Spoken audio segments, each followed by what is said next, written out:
Hello, and thanks for coming along to And We Have an Office Dog, the digital agency podcast where we talk to agency owner-directors and learn more about what makes them tick.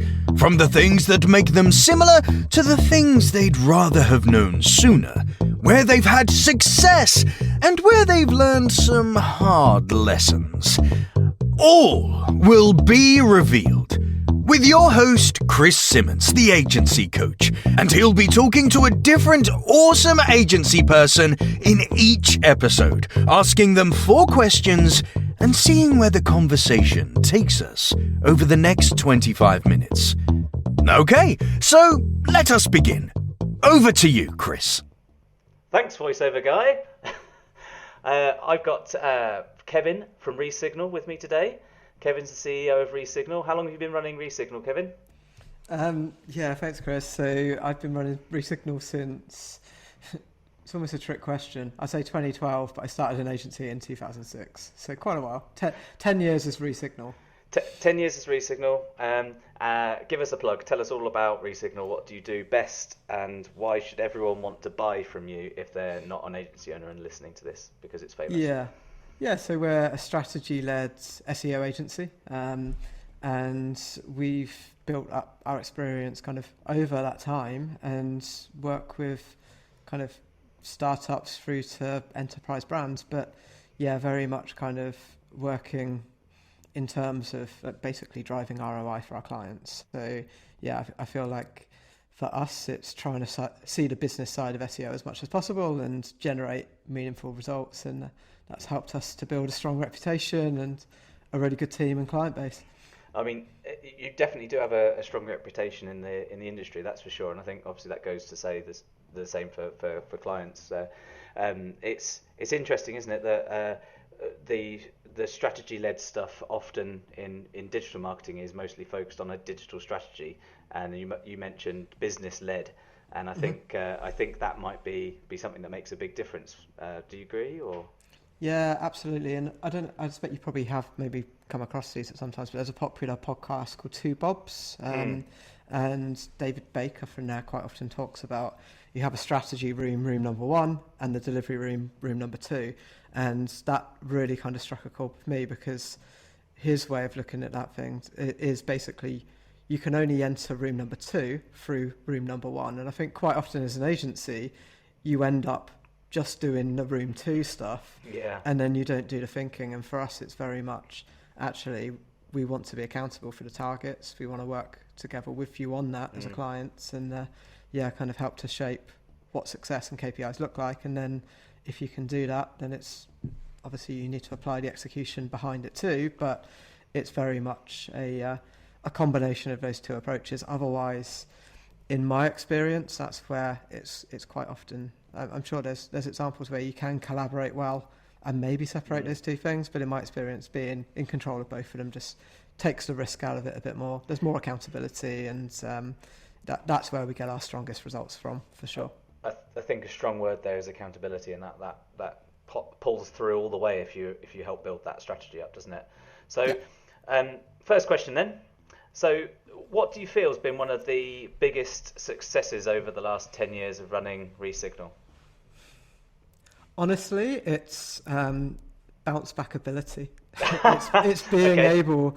We've had quite a journey. I've had quite a personal journey in terms of like different ups and downs, and I think being able to enjoy the good times for sure. And I think looking back, certainly at times I've kind of been, okay, we've won a new client, we've won an award, etc. All of the stuff that you should celebrate. I probably haven't celebrated enough. I think looking back, it's kind of, I've probably seen that as that's part of the job. Let's just go and do the next one. And I think actually giving yourself some credit, celebrating as a team is really important. But I think equally, not getting too carried away, but equally when it goes badly, being able to say, okay, well, everything's temporary. The success is temporary. The negatives and the failures are temporary, and we can turn a corner, and we're not going to get ourselves too down and defeatist about this. And I've always been very good under pressure to the point that I'm useless if I don't have a deadline. Oh, right, okay. One of those, you do it at midnight before you have to hand in your homework. Oh, yeah, absolutely. Yeah, I've got a bit better now. I'm kind of like 11:30. So. And it's only taken 10 years.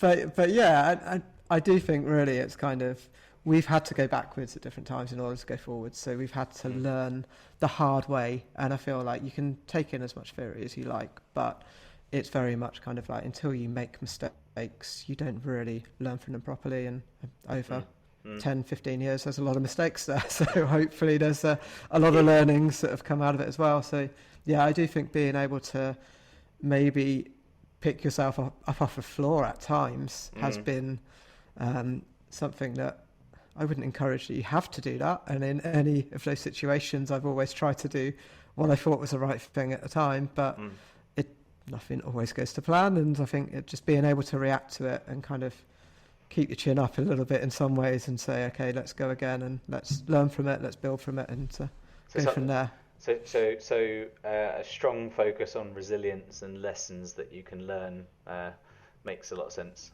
Oh, we're definitely stronger for it, absolutely. So yeah, I think that's the thing, and I think a lot of our success has come from our failures. I don't see success and failure being polar opposites. I see failure as being part of why we're successful. Yeah, well, it's only a failure if you learn from it. If you don't learn from it, you're a bit thick. Exactly. You know, if you keep making the same mistakes over and over again, then naturally you won't have gotten 10 years into running Resignal, and you know, you can't see Kevin right now, but I can. He's smiling gleefully at his 10 years of successes. But to be honest, it means more as well, because if it was all easy, then it's like you're playing a computer game with a cheat code on, sort of thing. It's like, actually, no, for us, it's like we've gone through those hard learnings, and we, for wherever we are right now, and again, I won't take anything for granted, but I know we've earned certain things. I know in certain phases we've got lucky in terms of certain things as well. So equally, I'm not saying like everything that we've done everything we touch turns to gold. It's quite often could be the opposite, but it's I think just keeping that positive attitude and mindset at times where it's not always that easy to do so has definitely helped to pay off. And at times where we may have given up and gone on to other things, I'm actually really glad that we stuck it out. We got through some of the hard times, and we've been able to share some better experiences, certainly of late, because of that. Awesome. And I think that one, like you say, taking the knocks and the wins, the challenges combined in that.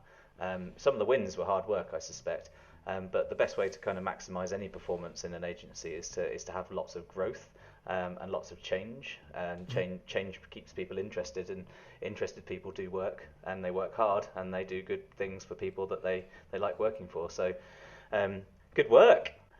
Yeah, exactly. However, the next question though is sort of kind of converse to this, I'm afraid. If you were to go back 10 years or so and look at the younger, probably more sprightly version of Kevin, and give him any kind of advice, what would you give yourself? So there's a couple of things that I would say on this, and actually the first thing is I want to touch upon something that you just said in terms of having lots of ideas. I've embraced my own role of being that kind of visionary. I have the 25 ideas a day, which I think is important to innovate and grow and improve. If you execute on 25 ideas a day, you're all over the place, and I know that. I've done it. And I think actually surrounding yourself with people who have strengths where your weaknesses are has really helped to even that out. So we've implemented, I wouldn't say 100% of like the traction, get a grip, EOS style model, but we've definitely adopted a large part of that. We've promoted Hannah Butcher in our team to MD, and that very much is between myself and Hannah, a visionary integrator style role where Hannah can tell me, actually, no, Kevin, those ideas are a waste of time, but this one might be gold. And equally, it could work the other way around. But I think just having someone that can say no to you, but also help you when the ideas are there, what are the ones that you should go for, I think has been really good, because quite often like to think at least I've had some good ideas over the years, but probably haven't quite had the level of follow through to make it happen. And I think surrounding yourselves with people that can be behind you, back it, and help you run with it is really important. Equally, telling you when, no, this is a bad idea, let's not go down that direction is good as well, because I've seen all too well sometimes you can have ideas that you think are great in your own head, and you might end up wasting a lot of time. So I think having that team set up has been a really big thing that we've only done over the last probably 6 months. If I'd have done that 12 years ago, I think we might be in a different place right now, to be honest. So, so I think that's potentially one of the big things. So that piece of advice is either definitely don't have 25 ideas a day, because that's good, but have someone there to help make sure that some of them that are the good ones can be implemented. Yeah. And I think there's an argument to have one good idea. You might need 100 ideas. It's just how do you pick out the ones that you go for. So I'm not saying stop thinking and coming out with ideas. The other side to your question is, I think I've just learned a lot more about how to manage life.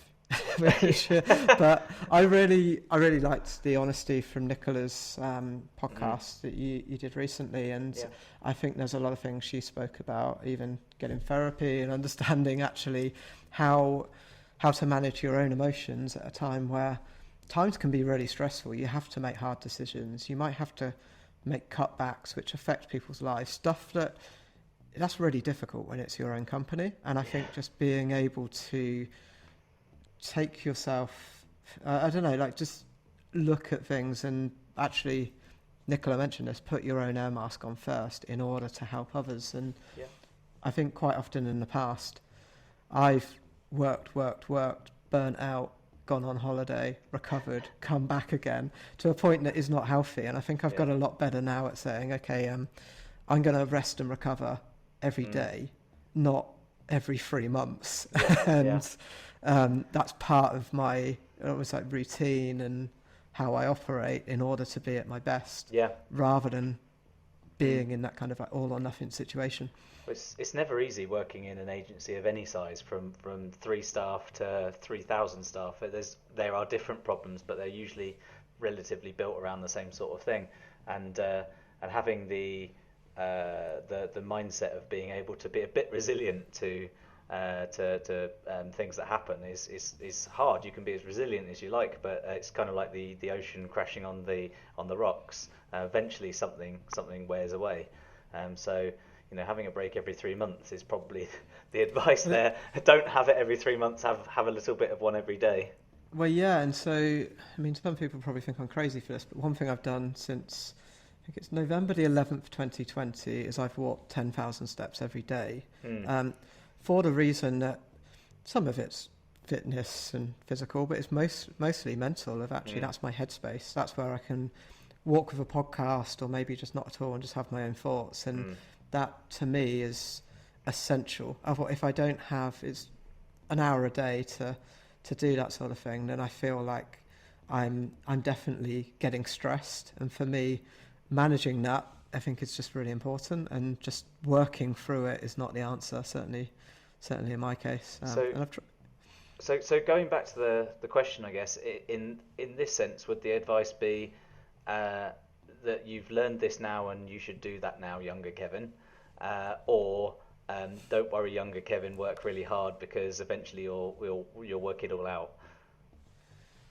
No, I think in the past I maybe tried to just work as hard as possible towards a potential end game and not appreciate kind of what I had at the time. And I think actually now I want to enjoy my life from now moving forward. I don't want that to be in 5 years' time. And you know what it's like. A lot of agencies will speak about, we have a 3-year plan and then everything's going to be amazing. And it's like, well, it was a 3-year plan 2 years ago. And like the problem is that keeps getting extended. And I think you need to find a way that you can say, I love where I am right now. I'm enjoying it. There may still be a future plan. That's absolutely fine. But it shouldn't be, let's put everything into this. And there's a lot of sacrifices that you can, and I have made, I would say. And I had a business mentor I worked with last year, and he got me to score, but firstly classify what I saw as the 7 most important areas of my life, and then score them. And that was just quite eye-opening in terms of, okay, well, maybe there's some things here I've neglected, and maybe there's some things that I need to focus on in order to have a bit more balance in my life. And I actually think in doing that and putting the effort into that, the business has been better for it, because we've got a senior leadership team. it's not, I'm not always the bottleneck. So yeah. Exactly. And it sounds silly to say it like this, but and it isn't flippant at all when I say it, that you should dashboard your life as well as dashboard your business. You should have benchmarks. You should know what a minimum level of expectancy should be for you personally. And if that's 10,000 steps a day and a bit of you time, then that's really important. If it's walking the dog, it's important. There's whatever that might be. If it's 10,000 steps walking the dog, you're in the golden zone. That's fantastic. But having an awareness of what's the thing that's important to you personally can also drive the vision and the purpose for the business, can't it? Because if it doesn't fit those personal aims and personal needs, then what's the point? Yeah, that is and it's like I do this with our clients and our team quite a lot. Is I will ask, so what about what are we doing? Why are we that strategy? Yeah. So why don't you apply that to your life and say, actually, if you're working 18-hour days and you're building an amazing business, etc., so what? Yeah. And there's more to it. That might be an important part of it, but it's not all of it. Yeah, I've had this conversation a few times in the last couple of months with some agency owners where the so what and then what don't get asked often enough, and that kind of should apply both in personal life but in every sort of thinking of every waking moment of your day. Sounds a bit hard and tiring to do that, but eventually you work it out. But why am I doing this? Oh, I'm doing it so that this. And why am I doing it? For that reason. Yep. Am I doing it for personal gain, professional gain? How is it fitting into the thing? And then once I've done it, then what? Is that done? Is that the end? I've done my 10,000 steps. Now I have to sit at my desk for another 15 hours, or now I've done my 10,000 steps. Haven't had many emails during that 10,000 steps. I'll tackle them tomorrow. That's equally fine. Yeah, but I do think there's a lot in actually finding your purpose and understanding what is it that really matters, that's bigger than yourself and bigger than your company, and that's what can then really motivate you to do something. Certainly if you feel like you're giving back in a way that contributes. Absolutely. Yeah, in a way that's meaningful. So is there something that you kind of regret, or I guess wish you'd done differently, or maybe sooner over the last 10 or so years? Is there something that you've learned like really hard way that has set you up for the future success? Yeah, I think some of it is that balance, and it's that, like I say, there's sacrifices in terms of business that you may give up in terms of the personal side. I think equally having, like I say, that vision, that purpose. We've gone through a process as a team to create our vision last year, and I think that was a big turning point as well. Previously, it's kind of been, okay, Kevin is that ideas person, let's just go away and do what Kevin says, and that only takes us so far. And I found quite often I've been the bottleneck that is burning out for that reason, that this is my plan and I hire some people to execute it. That's not that motivating to them. Suddenly no ideas come and there's lots of willing people, but nothing. Exactly. I think I think having the right team is vital, obviously, as a leader. Especially when if you know where your limits are, you might be a really good implementer, so you need to hire a visionary instead, and vice versa. But having people who can apply decent layers of critical thinking in an agency it's worth more than 10 senior technical SEO execs, because of the quality of the thinking that can be done. And quite a lot of digital agency work these days, I hope you'll agree, and maybe you can, if you don't tell me, that quite a lot of the work these days is a lot more thinking and a lot less doing. You might think for hours around the solution to something, and then it's like 3 clicks and you've sorted it. Well, 3 clicks times several thousand pages, but Exactly, and I think at a certain scale, you can't do that yourself. I've probably got away with it up until, say, like the 1 million revenue mark. I feel like you probably can get away with that being yourself. But I think in order to go beyond that, that's where, okay, we need a team approach. We need kind of to empower the team. And my role has become less of the doer and more of the coach. How do I help people get the best ideas out of themselves, and then help support them, hold them to account a little bit in terms of what are we doing and bringing it together. But it's everyone then has their key areas of the business that they're moving forward, and it's not always coming back to Kevin, can you do this now? And it's just a list that piles up. So yeah, I think trying to I did a Cranfield uni course, and they teach a concept called passing the monkey. If everyone comes to you with the monkey, which is their problem, and the trick is you don't need to take that monkey and add it to your list of things to do. You need to pass it back to them and say, okay, this is what I would do in your situation, or have you thought about this, or even better, what do you think?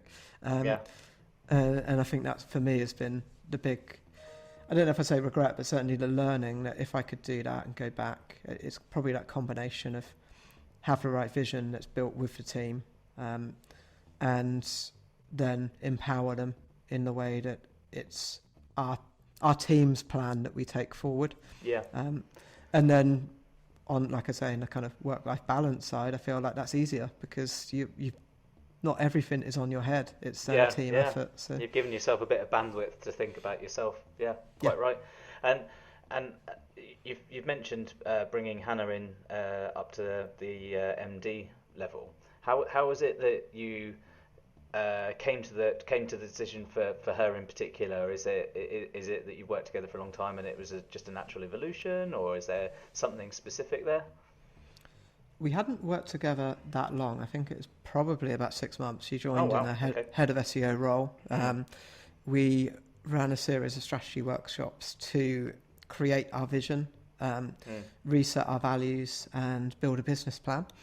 And once we got to the how do we deliver the business plan phase, we realised there's a big gap in terms of it. And this is very much a traction language, but it's kind of like we had me that's the visionary, but kind of doing the integrator role, which is why I was probably burning out in a lot of ways, and kind of have done over the years, where it gets too much. And operationally, we can manage the business, but there is that kind of glue in between of the integrator that really kind of makes that happen. And for us, we identified a need for that. We looked at the strengths and weaknesses, and I think the traction model for that is gets it, wants it, has the capability to do it. And I think for us it then became clear that actually Hannah's a really good fit for this, and that's where we decided, okay, well, let's move forward. And I think we found our integrator, so that's brilliant. An MD. I mean,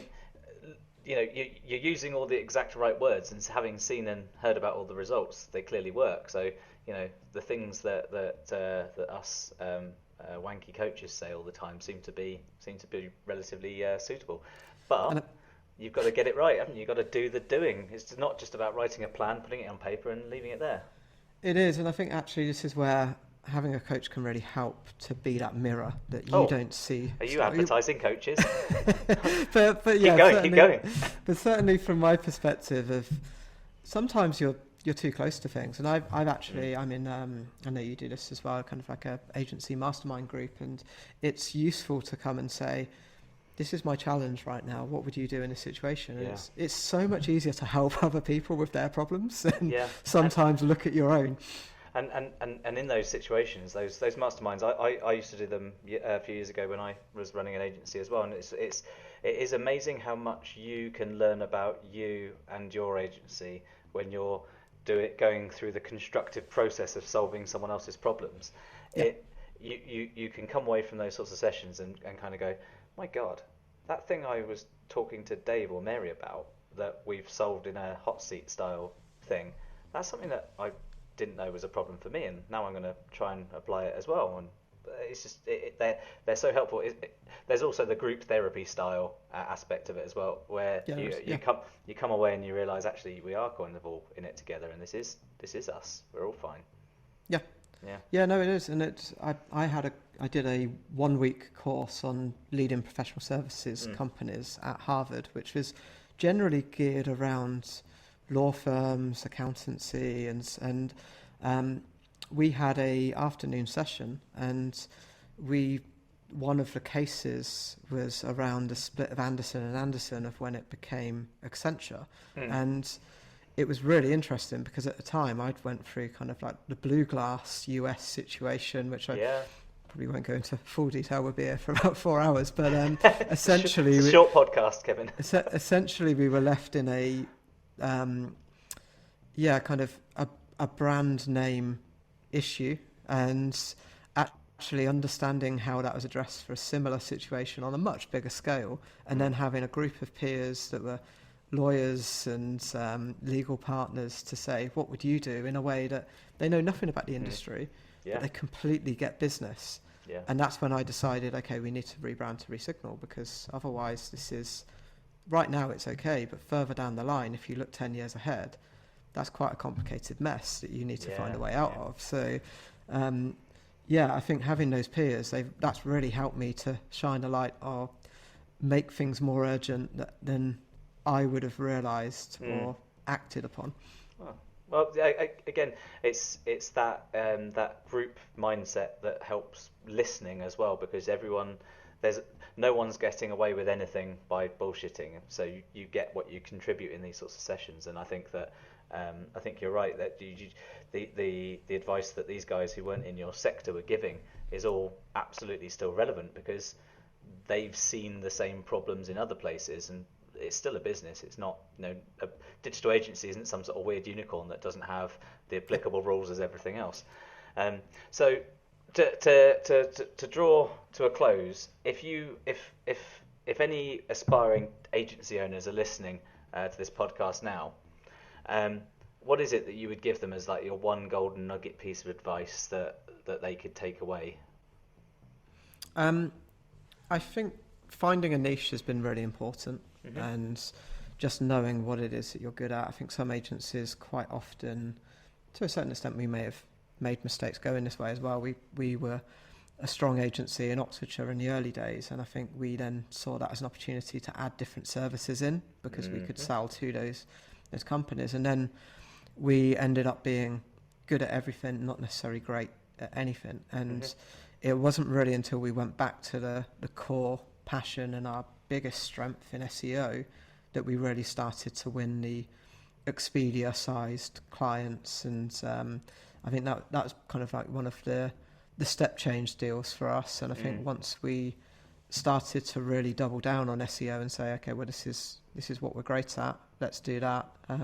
Equally, I think sectors as well, as quite often this is quite a hard thing to think as an entrepreneur, that I'm going to rule out working with 90% of the companies out there because I want to focus on e-commerce or travel or SaaS or something like that. But equally, how many clients do you want? Because right now we have about 12 clients, and I would say that's our sweet spot. We don't necessarily want to have more than that, but we can do that at a 2 million or so run rate and be pretty happy with where we are. So I think if you think about it, if you need 12 clients, it's probably easier to win 12 clients if you're super focused and well positioned than it is to try and pick up everything from everywhere.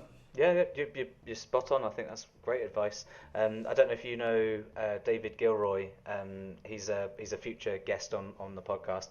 They've niched into the legal sector, and they only work with lawyers. And when you start thinking about how many lawyers there are, that sounds really tasty. But at the same time, you don't want to be working with people who compete with each other. So part of their thing is we don't work with certain lawyers that compete in a certain sphere of influence, whether that's a radius or whether that's a small sector or something specific like that. So then you then think, oh no, you're cutting away so many leads here, and actually you then count up how many lawyers are left and you realise there's still quite a few. That's it. So there's nothing wrong with that, but I think being a specialist in a delivery of service as well is vital. If you know the jack of all, master of none style thing, it does often ring true in service bases rather than physical delivery of stuff. I think you've got there, you've got it right by the sounds of things. Yeah, and I think that's where clients will look for a specialist and maybe pay more of a premium because you've got that specialist skill set. And ultimately, it's about results for us. If we've got a team that's geared around how do we provide the best SEO results and keep innovating and strengthening that as one service offering. Certainly as a small team, it feels more sensible as opposed to how do we kind of spread ourselves maybe a bit too thin. Absolutely. Well, thank you very much, Kevin, for joining today. I hope you've enjoyed the chat. I certainly have. Yeah, of course. Thanks for having me. No problem at all. And in the next episode, we'll have another fantastic digital agency, awesome human being. Never going to reveal who they are, just in case they change at the last minute. I know how agencies work. And I look forward to seeing you all shortly. Thanks very much.